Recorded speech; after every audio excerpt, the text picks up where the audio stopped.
the night. Shalom, shalom. Thank you. And to add on to that, I had a small additional message, just 3 sentences. All protocols observed. Friends and family, thank you for coming to condole with us. My brother was an aspiring leader intending to vie for the MWA MCA seat in 2027. And so continuing in the same way, my message and encouragement on a national scale to all my Kenyan brothers and sisters, even as we lay my brother to rest. In Ecclesiastes chapter 3, the Bible tells us that there is a time for everything here on earth. The hard times and the easy times. And right now in our nation, we are going through a hard time. Now, God in his awesomeness, because God knows the end from the beginning, and in his greatness, knowing that the times are set, the good times and the bad times, he then moves his hand and gives us great leaders. Amen. And so on that note, I want to encourage us today that God never makes a mistake, and that in 2022, you did not make a mistake the first time.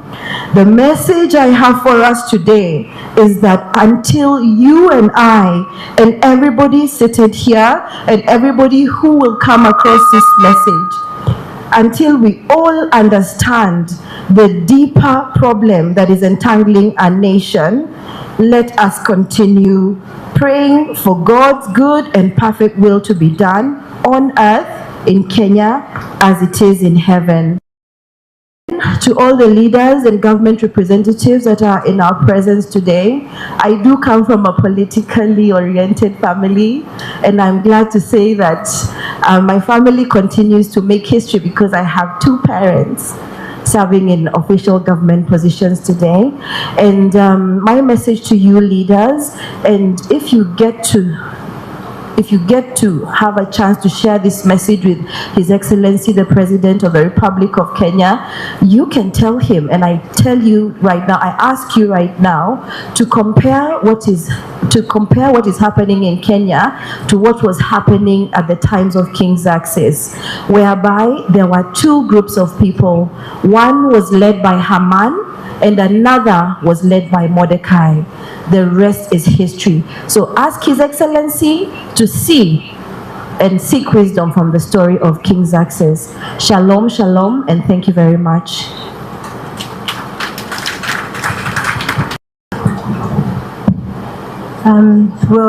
I'll continue with the tributes.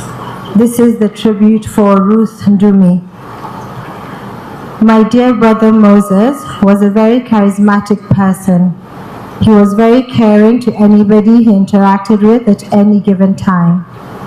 I will not forget how you and me lived and now in Mwaitus in Tala. He was younger, and anybody bullied him, he would tell them, "Wait until my sister Ndumi comes, you will see." He knew he had a big sister who would protect him. My brother was full of laughter to an extent that he would forget that he had annoyed you last night and call you in the morning laughing. I would ask him, "Why are you calling me?" And he would laugh and say, "Because you're my big sister." And then both of us would laugh uncontrollably. Just in January, my brother told me, Ruth, come back home, I take care of you. You are my big sister. That time I had just been discharged from the hospital after an operation, and now I can't believe that I have to bury him. Moses, I watched you take your last breath. You are in a better place where you will never suffer or cry again. I loved you, and I will always love you. I will cherish the memories we shared together forever.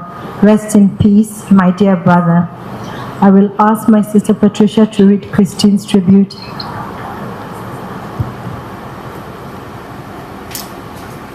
So I'm reading on behalf of my sister Christine Dunge, who's in Switzerland.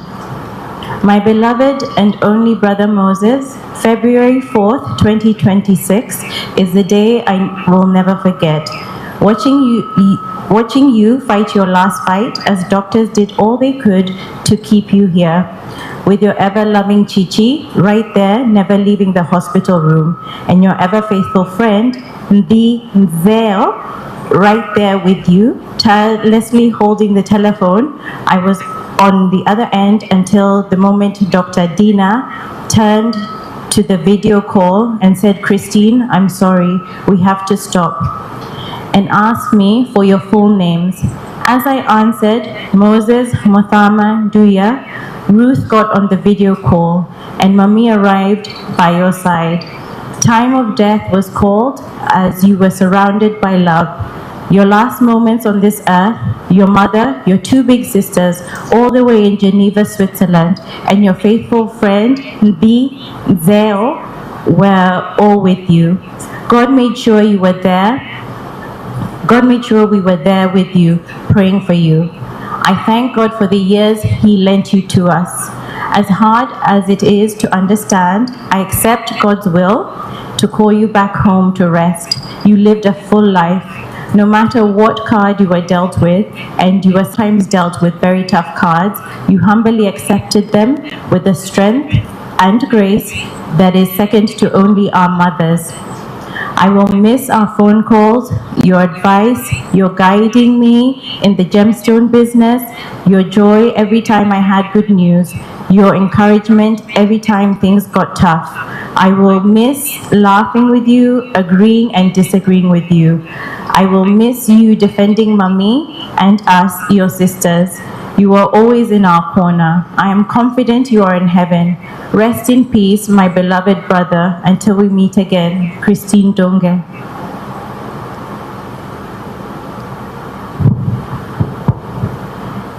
I will now read my tribute. Moses, you are kind at heart and kind in the way you treated people and in the way you showed up for others. You are funny and your humor was effortless. Laughter followed you easily, and it's now one of the things that we will surely miss. You were gifted in the arts and you had a natural creativity and you loved music and dancing. In high school, you were very athletic and sporty, and sport gave you confidence and joy. Even though life was not always easy, you faced your own struggles and challenges quietly and bravely. In every choice you made, your heart was always in the right place. You never lost your goodness, you never lost your compassion. You never lost your desire to do right. So today as a family, we choose to accept God's will. We trust that your time came when it was meant to come, and that God in His wisdom allowed it because your mission here on earth had been completed. Rest in peace, Moses.